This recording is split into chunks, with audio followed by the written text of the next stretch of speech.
ginagawa kung ano, chariot. Binububungan ko tsaka nilalagyan ng siding.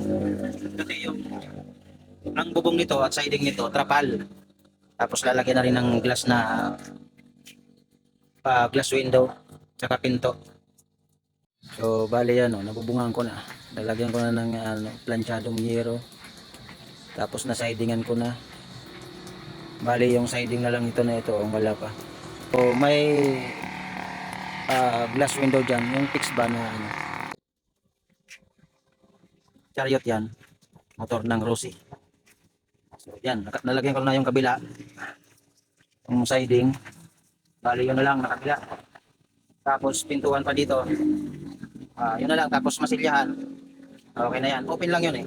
Tapos yung baba na yun, tapos yung kabila, sarado ko na rin yan. Yun lang ang open. Para may hangin pa rin.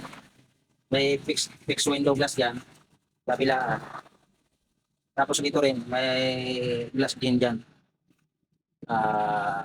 Fixed window glass yan sa magiging pintuan niya. So, ayan.